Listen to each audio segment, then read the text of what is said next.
ප්‍රාර්ථනා ඉෂ්ට වෙන්නේ නැහනේ. ප්‍රාර්ථනා කරන දේවල් ඒ විදිහට හරියන්නේ නැහනේ. බලාපොරොත්තු වෙන දේවල් බලාපොරොත්තු නොවිච්ච විදිහට ස්වාමීන් වහන්සේ වෙනස් වෙනවනේ. ප්‍රාර්ථනා ඉෂ්ට වීමේ දුර්වලතාවය ඇතැන් විට ඔයාලාටද ඇති. ඒ නිසා මේ දහම් පදේ ප්‍රාර්ථනා ඉෂ්ට වීම පිණිස තමන්ගේ ජීවිතේ හදාගත යුතුම වටිනා කාරණා 5ක් ගැනයි. 5ක් විතරක් නොවේ තියෙන්නේ. හැබැයි මම අද දහම් කතාවේදී මූලික කාරණා 5ක් ඔයාලට තෝරලා දෙනවා. තරුණ වයසේම ඔයාලා මේ කරුණු 5 හදාගත්තොත් ජීවිතයක් ඇතුලේ තියෙන යහපත් ප්‍රාර්ථනා, යහපත් බලාපොරොත්තු, යහපත් ඉලක්ක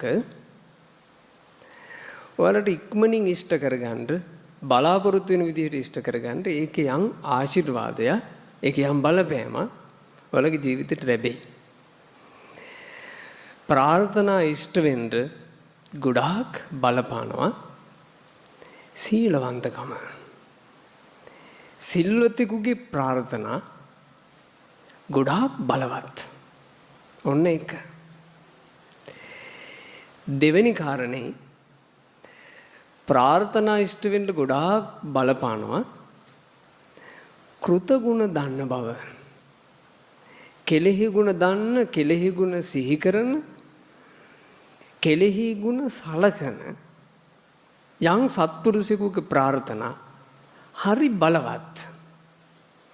දුස්සීලයේ ප්‍රාර්ථනා වලට වඩා සිල්වතාගේ ප්‍රාර්ථනා බලවත්. අසත්පුරුෂයාගේ ප්‍රාර්ථනා වලට වඩා සත්පුරුෂකමේ පිහිටලා කරන ප්‍රාර්ථනා බලවත්. තුන්වෙනි කාරණේ ප්‍රාර්ථනා ඉෂ්ට වීම පිණිස පවතින දානයක් තියෙනවා.